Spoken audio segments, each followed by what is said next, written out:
Hello, guys, and welcome to the brand new episode of the Entrepreneur Talks. On today's episode, we have with us founder of Portrait Flip, Sunny Chaudhary. In this episode, you will learn about how to sell paintings and earn crores from it. What are the core principles of team building? How to deal with mental pressure in your life. Make sure you subscribe to our channel and watch this video till the end to know more about. इतनी बड़ी team हो गई है, सबको marketing सिखा रहे हो, digital marketing आती है, तो उस साइड में डिजिटल मार्केटिंग के प्रोजेक्ट क्यों नहीं लेता है? तो आपको ये भी पता होना चाहिए कि आपको क्या नहीं करना है।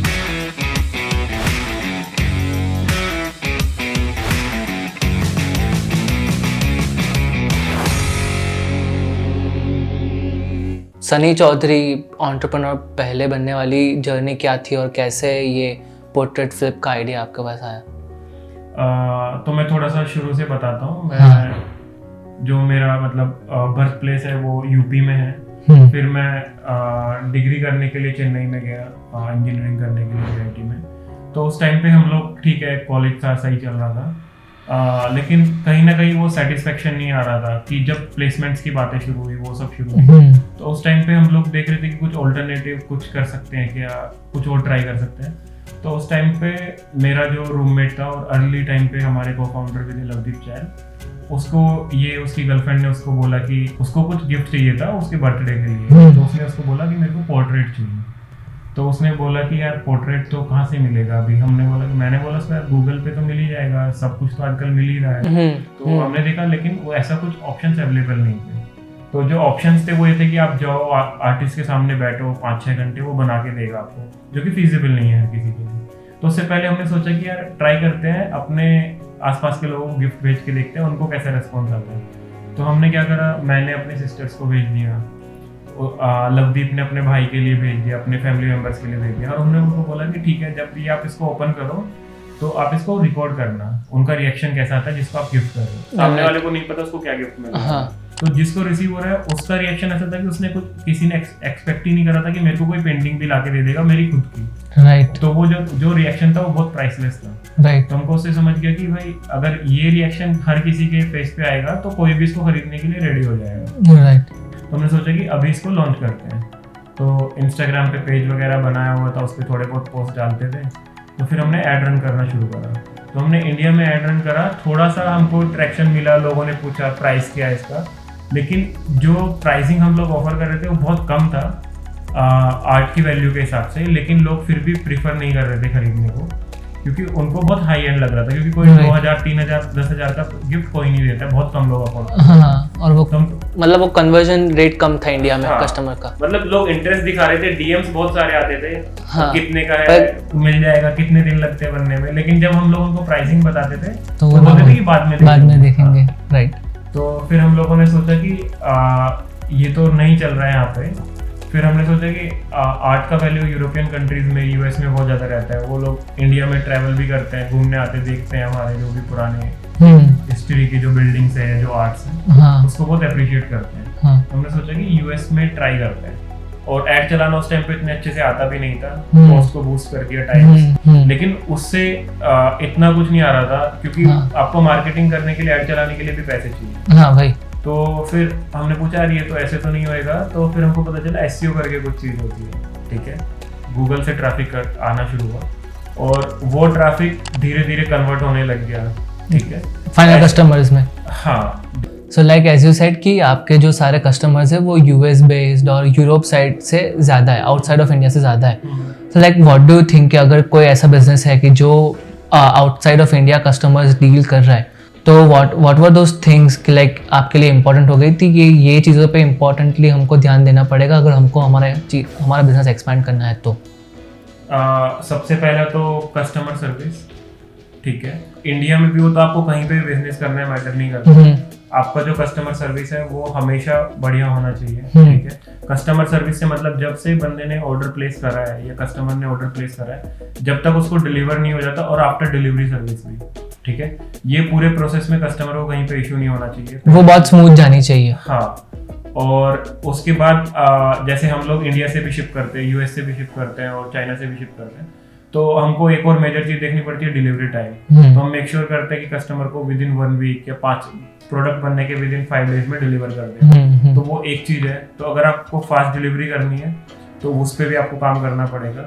तो उसके अलावा प्राइसिंग पे भी आपको ध्यान देना पड़ेगा। आपको ये नहीं लगना चाहिए कि यूएस कस्टमर से तो कुछ भी अफोर्ड कर लेंगे, ऐसा भी नहीं होता है ऑब्वियसली। और मार्केट में दूसरी कंपनीज भी है, आपको वहाँ पे भी कंपटीशन मैनेज करना है। तो वहाँ पे भी कंपटीशन तो एक बार देखोगे क्या प्राइसिंग चल रही है उधर के मार्केट की, वो सब भी देखना जरूरी होता है। राइट। बस अगर आप एंटरप्रेन्योर हो, अगर आपकी कंपनी अगर आपको बिल्ड करनी हो तो टीम बिल्डिंग प्रोसेस आपके लिए बहुत कोर हो जाती है। टीम बिल्डिंग के 3 प्रिंसिपल्स अगर आपके लिए हो, आप क्या मानते हो?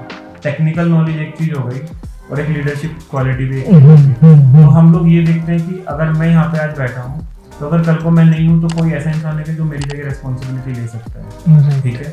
तो ऐसे एक हायरार्की बनानी है, एक लीडरशिप होनी चाहिए। ठीक है। क्योंकि अगर कल को कंपनी एकदम से एक्सपेंड करती है और मैं 10 लोगों को हायर करता हूँ तो उन 10 लोगों को ट्रेन करने के लिए, लीड करने के लिए भी इन्हीं टीम में से कोई मेंबर आ गया है। राइट। उसके बाद हम जो देखते हैं डिसिप्लिन हमारा सबसे बड़ा एक पॉइंट रहता है। हम लोग चाहते हैं कि आपको वर्क लाइफ बैलेंस बना के रखना है। ठीक है। और वर्क लाइफ बैलेंस आप तभी बना पाओगे जब आपको डिसिप्लिन में रहना होगा। और उसके बाद जो है हम चाहते हैं कि वही लोग काम करें जो उस प्रोडक्ट में या इस बिजनेस आइडिया में बिलीव करते हैं। ठीक है। ऐसे लोग चाहिए हमको, ऐसे नहीं चाहिए जो सिर्फ जॉब करने आ गए। जो लोग बिलीव करते हैं कि अगले 2 साल में ये कंपनी हमको वहाँ पे देखनी है या उस पॉइंट पे देखनी है या मेरा क्या इनपुट है। हम बहुत बार जो जिस टीम में काम कर रहे हैं हम उनको हमेशा बोलते हैं कि जो पूरा प्रोसीजर हमने सेट करा है ना उसमें फॉल्ट निकाल के लेके। राइट।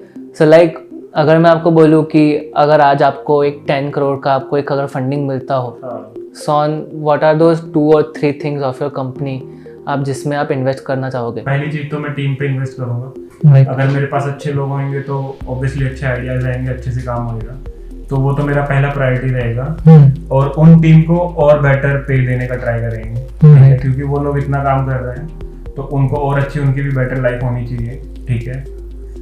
उसके अलावा मार्केटिंग कैंपेन्स, मार्केटिंग को और एक्सपेंड कर सकते हैं और फास्ट कर सकते हैं, ग्रोथ और फास्ट होगी।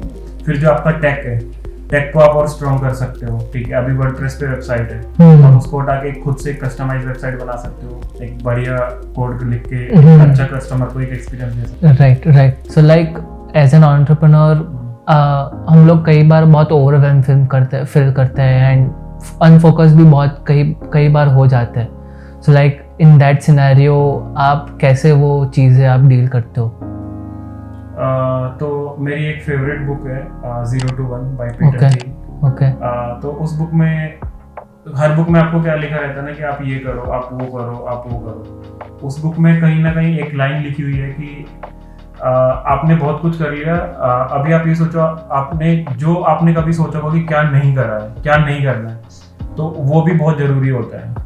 तो मैं कुछ दिन पहले एक फ्रेंड से बात कर रहा था तो उसने मेरे को बोला कि अरे तुम तो इतनी बड़ी टीम हो गई है, सबको मार्केटिंग सिखा रहे हो, डिजिटल मार्केटिंग आती है, तो साइड में डिजिटल मार्केटिंग के प्रोजेक्ट क्यों नहीं लेते? तो आपको ये भी पता होना चाहिए कि आपको क्या नहीं करना है। तो जिस दिन आपको ये समझ जाएगा कि क्या नहीं करना है तो आपको पता लग जाएगा कि बाकी जो चीज़ें हैं किन पे फोकस करना है।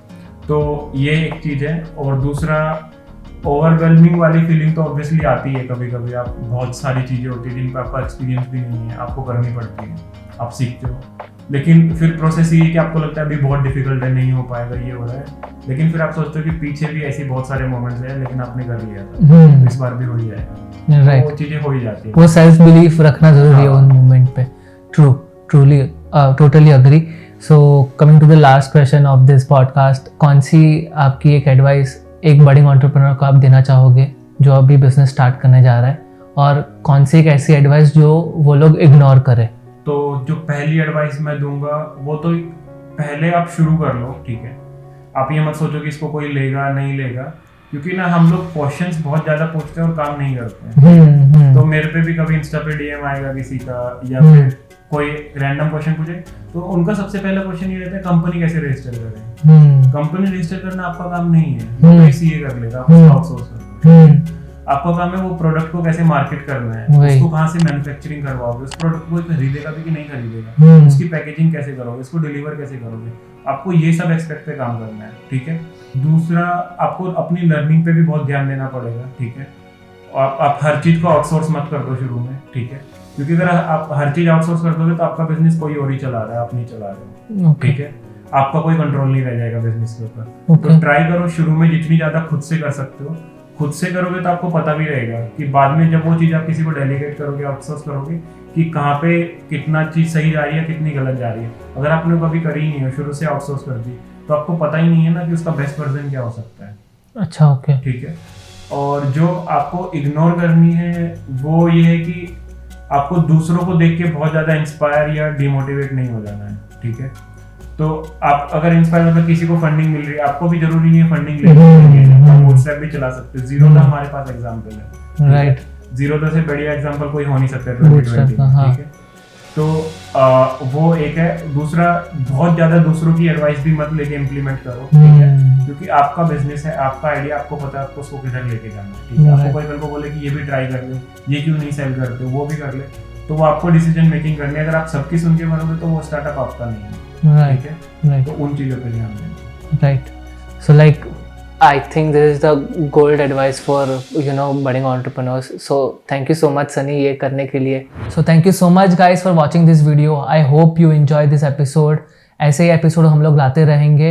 So please do drop a like, share this video with your friends और सब्सक्राइब करो द स्पॉटलाइट चैनल को फॉर अमेजिंग पॉडकास्ट।